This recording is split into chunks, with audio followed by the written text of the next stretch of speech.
My brother saying I'd never succeed and boasted about his perfect life. But when his boss stood up and called me sir, his smile finally disappeared. My name is Daniel Foster, and at 28 I never expected a casual lunch meeting to become the moment my entire family finally saw who I really was. Sitting across from my older brother Jake at Romano's Italian bistro, watching his confident smirk fade into horror, I realized that sometimes the sweetest revenge is simply being yourself when no one expects it. But before I tell you about that lunch, and what happened when Jake's boss, Richard Sterling, walked through those restaurant doors, let me know where you're watching from in the comments and hit that like button if you've ever been the underestimated sibling who quietly built an empire while everyone was looking the other way. Growing up as the younger foster brother meant living in Jake's carefully crafted shadow. He was everything our parents valued: aggressive, confident, socially connected, and relentlessly ambitious. While I preferred books to parties and strategy games to sports, Jake dominated every room he entered with his loud personality and natural charisma. Our childhood home in Westchester County reflected this dynamic perfectly. Jake's achievements covered the refrigerator and hallway walls: varsity football captain, homecoming king, student body president. My academic awards and chess tournament victories were acknowledged with polite nods before conversation inevitably returned to Jake's latest social conquest or athletic achievement. Our father, Robert Foster, owned a successful insurance brokerage and prized the kind of assertive networking skills that came naturally to Jake. Our mother, Patricia, taught high school and appreciated Jake's leadership qualities and easy charm with teachers and administrators. "Jake's going places," Dad would tell his golf buddies. "Natural-born leader, just like his old man." When attention turned to me, the comments were more cautious. "Daniel's the quiet one, smart enough but lacks Jake's drive." The pattern established early and persisted through high school. Jake excelled at making connections, building relationships, and positioning himself at the center of every important social circle. He dated the popular girls, befriended the influential families, and graduated with a network that immediately opened doors in the business world. I took a different approach. While Jake was attending parties and building his social media presence, I spent hours reading business books, studying market trends, and teaching myself programming languages. I found more satisfaction in understanding how systems worked than in working the system itself. The divergence became more pronounced during college. Jake attended our father's alma mater, joining the same fraternity and studying business administration with a focus on sales and marketing. His college experience was exactly what our parents expected: networking events, internships at prestigious firms, and a social life that expanded his professional connections. I chose a smaller school with a strong computer science program. While Jake's Instagram showed fraternity parties and spring break trips, I was building websites for local businesses and learning about emerging technologies. My social media presence was minimal, but my bank account was growing from freelance programming projects. The family dinners during those years followed a predictable script. Jake would regale everyone with stories of his internships, job interviews, and networking successes. Our parents hung on every word, asking detailed questions and offering advice based on their own professional experiences. When conversation turned to me, I offered brief updates about my coursework and avoided mentioning the small software consulting business I'd started. My achievements felt incompatible with their definition of success, so I learned to keep them private. The dynamic reached its peak during Jake's senior year. He landed a coveted position at Sterling & Associates, a prestigious consulting firm in Manhattan. The starting salary was impressive, the company's reputation was stellar, and our parents treated his job offer like a family victory. "That's my boy," Dad announced at the celebration dinner. "Corner office by 30, I guarantee it." Jake embraced the role perfectly. He moved to a trendy apartment in Brooklyn, bought expensive suits, and cultivated the image of a rising young executive. His social media presence became a carefully curated showcase of professional success, networking events, client dinners, company retreats. Meanwhile, I graduated quietly with a computer science degree and continued building my consulting business. I specialized in developing custom software solutions for mid-sized companies, work that was lucrative but largely invisible to my family. While Jake was posting photos from corporate retreats, I was signing contracts with clients who valued results over relationships. The family gatherings during this period were particularly challenging. Jake would arrive in his BMW wearing designer clothes and carrying the latest iPhone. He'd spend dinner describing his projects, his clients, and his rapid advancement within Sterling and Associates. "Just made senior consultant," he announced at Thanksgiving during his second year. "Youngest person in company history to reach that level."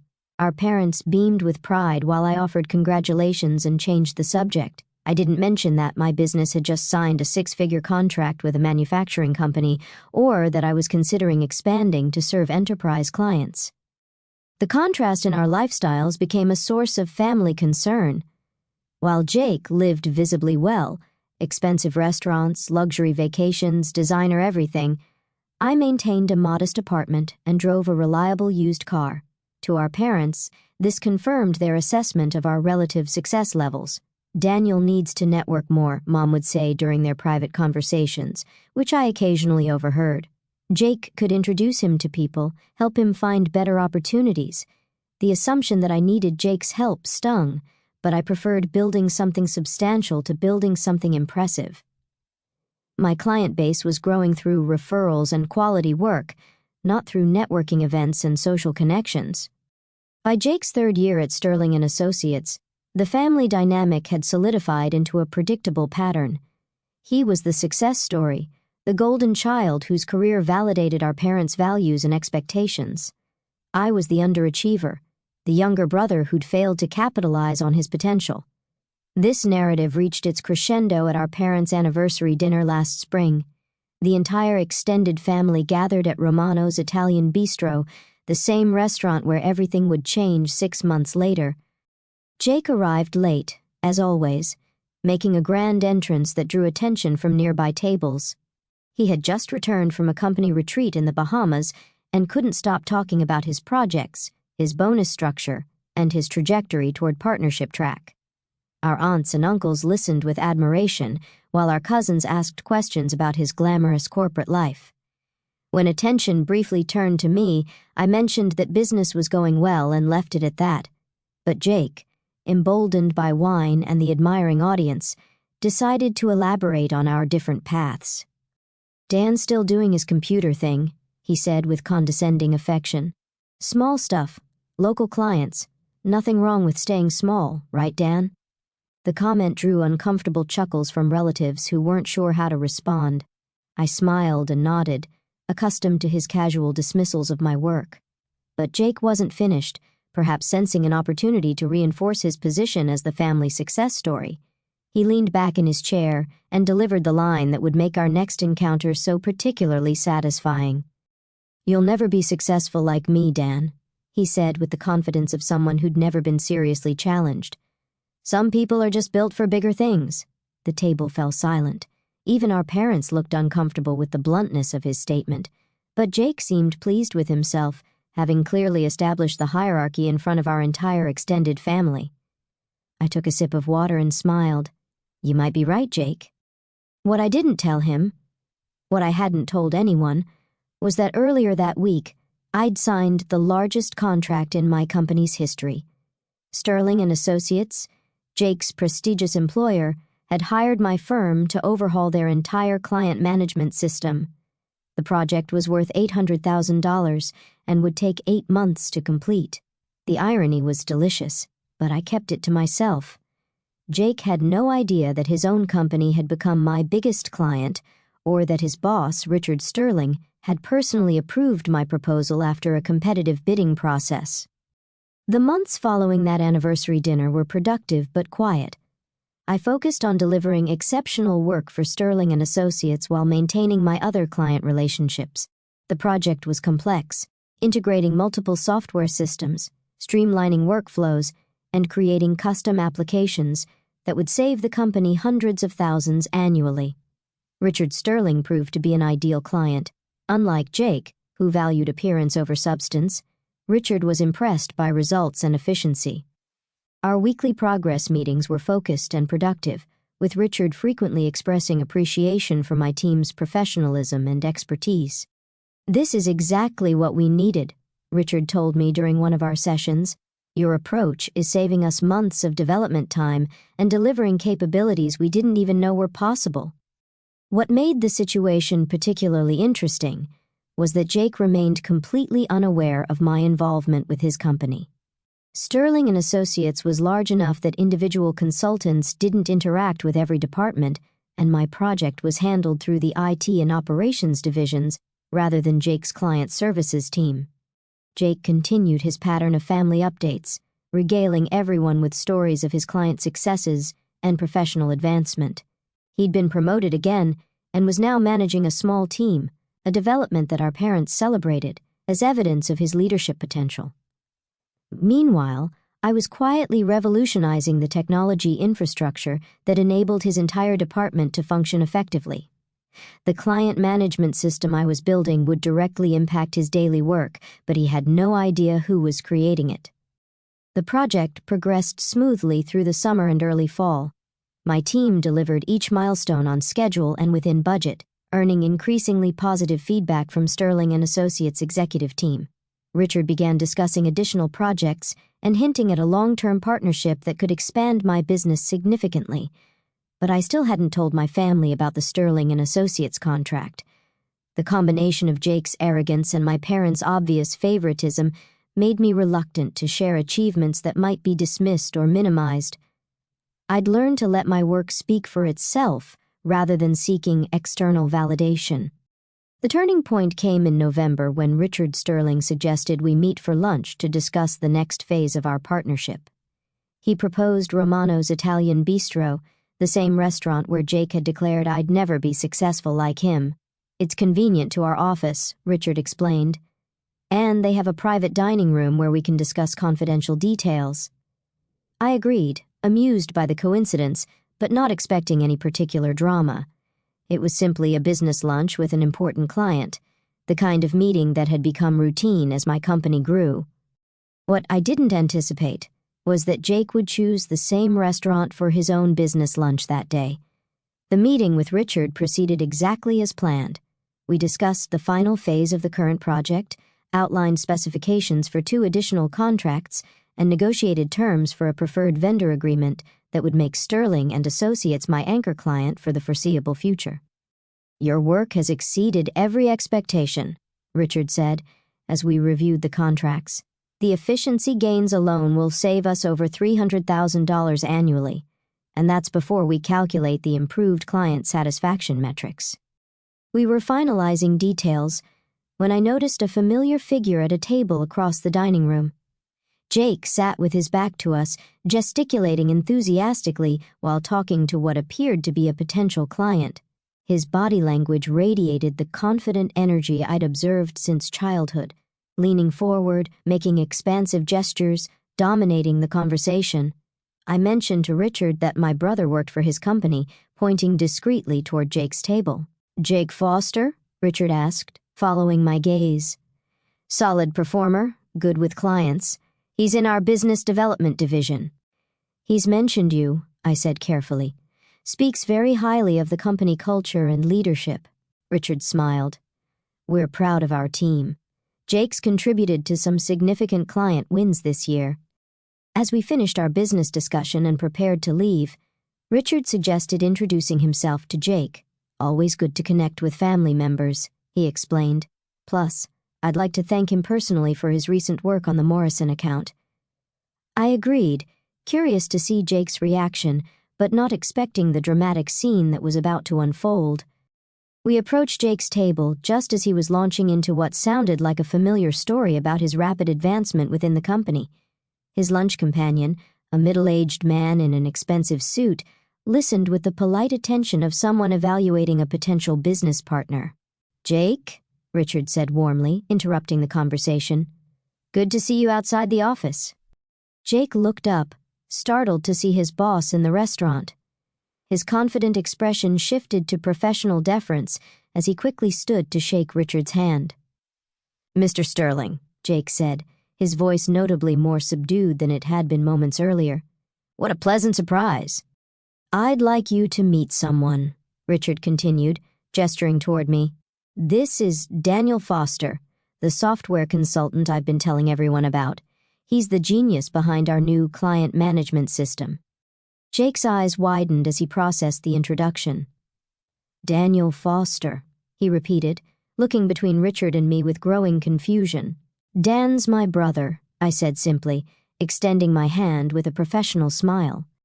The color drained from Jake's face as the implications hit him.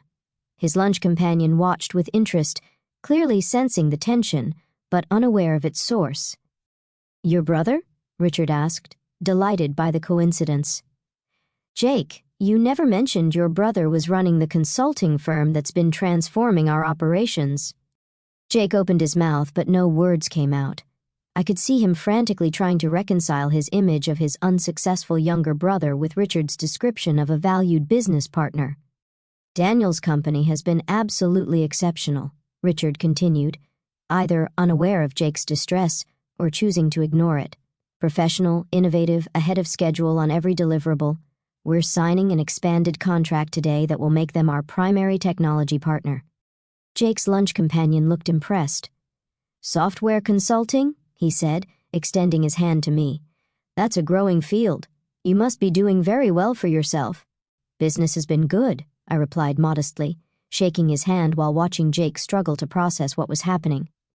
Richard checked his watch.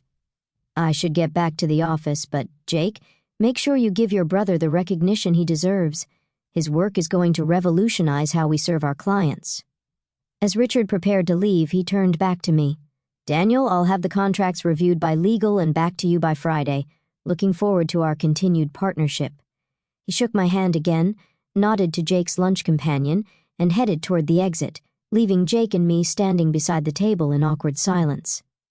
Jake's companion looked between us with growing curiosity. So, you're the software consultant Sterling was talking about? He said to me. Impressive client to land. Sterling and Associates has been great to work with, I replied. Professional organization, clear communication, realistic timelines. Jake finally found his voice. I had no idea you were working with my company. It came up through normal channels, I said calmly. Competitive bidding process, proposal presentations, the usual client acquisition process. Jake's lunch companion excused himself to take a phone call, leaving us alone at the table. Jake sat down heavily, staring at me with an expression I'd never seen before, a mixture of shock, confusion, and something that might have been respect. $800,000, Jake said quietly. Richard mentioned the contract value in our team meeting last week. I had no idea that was you. I sat down across from him, the same position we'd occupied during countless family dinners where he dominated the conversation with stories of his professional success. You never asked about my work, I pointed out. You assumed small stuff, local clients, remember? Jake winced, having his own words reflected back to him. But how long have you been building the business? About 6 years. Sterling and Associates isn't my only client, Jake. They're just the most recent. He leaned back in his chair, processing information that clearly challenged everything he thought he knew about our relative success levels. 6 years, he repeated. And our parents never.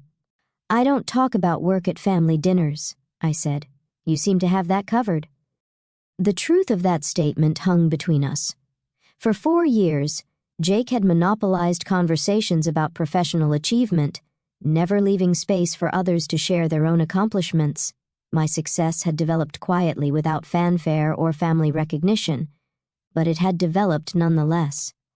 Jake's lunch companion returned, apologizing for the interruption and clearly eager to continue their business discussion, but Jake seemed distracted, glancing at me repeatedly while trying to maintain his professional demeanor. I should let you get back to your meeting, I said, standing to leave. Wait, Jake called after me. Can we talk later? Really talk. I nodded. Call me tonight. We should catch up. As I walked toward the exit, I heard Jake's companion ask, Everything all right? You seem a bit shaken. Jake's response was muffled, but I caught the words, "My brother," and didn't realize. The drive back to my office gave me time to process what had just happened. For 4 years, I'd built my business and my reputation without family recognition or support. I'd chosen substance over visibility, results over relationships, competence over charisma. Jake's shock at discovering my success revealed how completely he had dismissed my potential. In his mind, I was still the quiet younger brother who lacked his drive and ambition. The possibility that I might have found a different path to success, one that didn't require his particular combination of networking and self-promotion, had never occurred to him. That evening, Jake called as promised.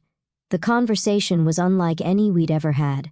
"I owe you an apology," he began without preamble. "Actually, I owe you several apologies." "You don't need to," I started, but he interrupted. "Yes, I do. What I said at Mom and Dad's anniversary dinner about you never being successful like me, that was arrogant and wrong, and I'm sorry." I appreciated the directness of his apology, but I was more interested in understanding his perspective. "Why did you assume I wasn't doing well?" I asked. "You never asked about my work, my clients, my income?" Jake was quiet for a moment. "Because you don't live like you're successful," he said finally. "No expensive car, no designer clothes, no flashy apartment. I thought success looked like what I was doing." It was an honest answer, and it revealed something important about how our family had defined and measured achievement. "I invest differently," I explained.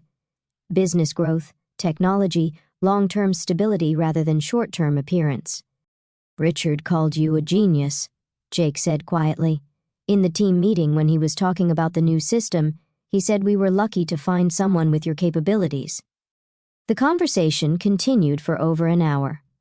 Jake asked detailed questions about my business model, my client base, and my growth trajectory. For the first time, he seemed genuinely interested in understanding my path rather than dismissing it. "I've been thinking," he said near the end of our call. "Maybe we could collaborate on something. My client relationships, your technical expertise." It was a generous offer, and I appreciated the implicit recognition of my value. But I'd spent years building something independent, something that succeeded on its own merits rather than through family connections. "Let me think about it," I said. "But Jake, thanks for asking. That means a lot." The family dynamics began shifting immediately. Jake called our parents that night and told them about our encounter at the restaurant. According to him, they were shocked to learn about my Sterling and Associates contract and embarrassed that they'd been unaware of my professional success. Mom called the next morning, her voice filled with a combination of pride and bewilderment. "Danny, why didn't you tell us about your business?" she asked. "Jake says you're making more money than he is." "I tried to tell you, Mom, but the conversation always focused on Jake's achievements. I learned to keep my work private." The hurt in her voice was evident. "We would have been proud of you. We are proud of you." "I know you love me," I said gently. "But you've always been more comfortable celebrating Jake's kind of success. Visible, social, easy to understand. My path was different." Over the following weeks, the family's understanding of my career evolved rapidly. Jake shared details about the Sterling and Associates project with our parents, explaining how my work was improving efficiency across multiple departments. Our father, with his business background, began asking sophisticated questions about my company's structure and growth plans.